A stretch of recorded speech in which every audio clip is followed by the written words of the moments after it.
Santo Petrus dan Paulus ini, Engkau telah melimpahkan sukacita yang sejati. Bantulah gereja untuk senantiasa mengikuti ajaran rasul-rasul-Mu yang telah menyampaikan dasar iman kepada kami.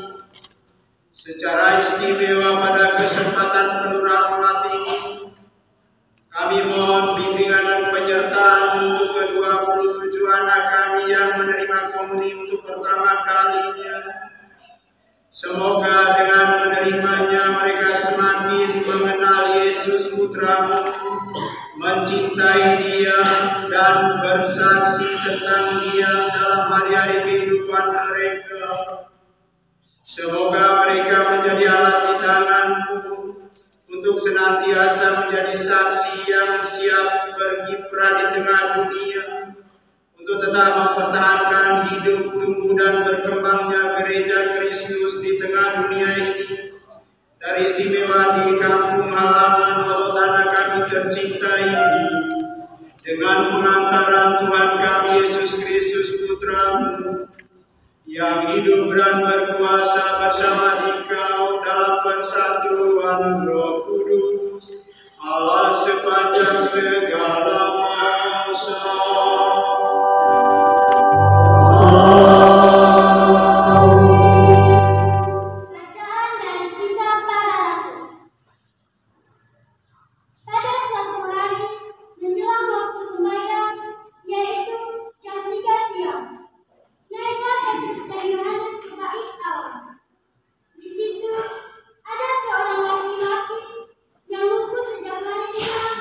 Sehingga dia harus dikusur.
Sebab aku menerima dan mempelajarinya bukan dari salah seorang manusia, melainkan dari kenyataan Yesus Kristus. Kamu tentu pernah mendengar tentang cara hidupku dalam agama Yahudi ketika aku kelewat batas menganiaya gereja Allah dan memerangi. Dalam agama Yahudi itu, aku lebih giat daripada banyak kawan sebaya dan sebangsa karena membela adat nenek moyang melebihi mereka. Tetapi Allah memilih aku sejak dari rahim ibuku dan memanggil aku karena perhimpunannya. Ia menyatakan putranya dalam diriku agar aku memperkenalkan dia kepada bangsa-bangsa lain. Pada waktu itu, aku tidak segera pergi meminta nasihat kepada manusia. Aku tidak juga pergi ke Yerusalem mendapatkan rasul-rasul yang mendahului aku. Tetapi aku pergi ke tanah Arab dan kemudian kembali lagi ke Damsyik. Akhirnya, sudah 3 tahun aku datang ke Yerusalem untuk menemui Petrus dan tinggal bersamanya selama 15 hari. Dari rasul lainnya, tak seorang pun melihat kecuali Yakobus saudara Tuhan. Di hadapan Allah kutegaskan apa yang kutulis kepadamu ini benar. Aku tidak berdusta. Demikianlah sabda Tuhan.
Sekali peristiwa, Yesus tiba di daerah Kaisarea Filipi.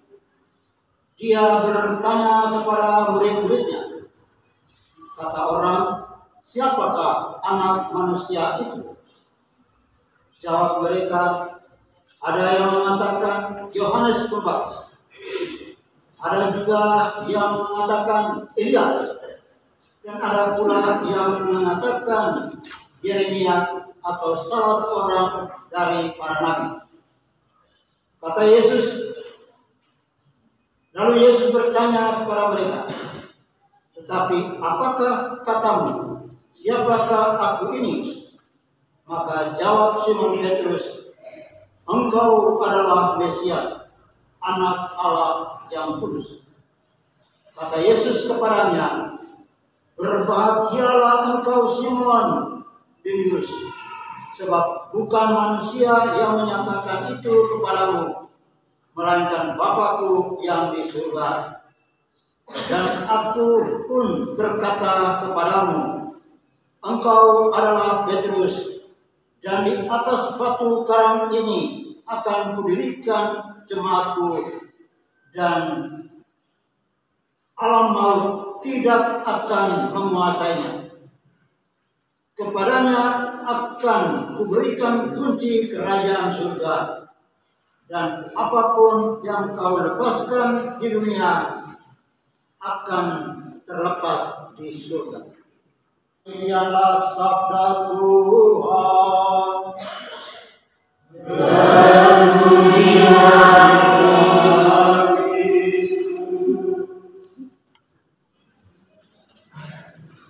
Saksi Kristus wujud sebuah pengakuan. Bapak, Mama, saudara-saudari umat sekalian terkasih,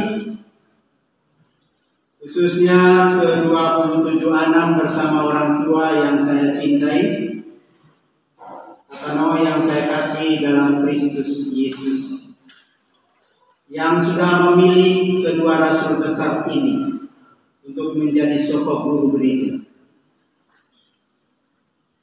Ada seorang ayah bertanya kepada anaknya yang masih berusia 7 tahun. Kata orang, siapakah ayahnya? Setelah berpikir sejenak, anak itu menjawab, ada yang mengatakan bapak itu polisi, karena memang dia polisi. Ada yang mengatakan bapak adalah Pak RT, karena memang dia polisi yang ketua RT. Lalu ada juga yang mengatakan Pak Fri, karena memang bapak itu namanya Fri. Atau bisa juga Pak Fri, Pak Broto, karena namanya Broto. Pak Ale, karena namanya Ale. Anak umur 7 tahun dia jawab lurus, tidak ada neko-neko, tidak ada sisa. A lamari A, B lamari B, 7 tahun. Lalu bapaknya tanya kepada dia, kalau menurut engkau bapak ini siapa? Dengan penuh keceriaan, dengan penuh semangat, dia mengatakan atau menjawab pertanyaan kamu. Bapak adalah bapak. Ayah adalah ayahku. Dengan mengatakan demikian, itu berarti dia begitu mengenal yang ada di hadapan dan bertanya kepada dia, benar-benar itu ayahnya. Itu bapaknya. Dia kenal baik. Semua yang sifatnya pribadi dia omong semua. Dia tidak membandingkan orang lain. Dia tidak ngomong yang lain tentang orang lain untuk Bapak. Tapi dia mengatakan Bapak adalah Bapak, ayah adalah ayah. Berarti dia sangat kenal. Jadi lucu kalau ada anak yang punya bapak siapa?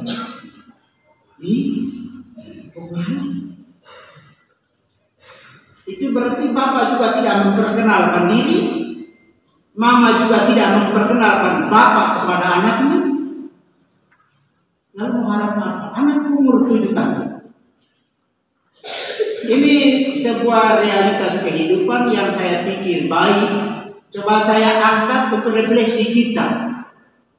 Ini baru pengantar. Coba tanya masing-masing pada diri sendiri. Saya punya anak yang saya damping sekarang ini kenal saya atau tidak?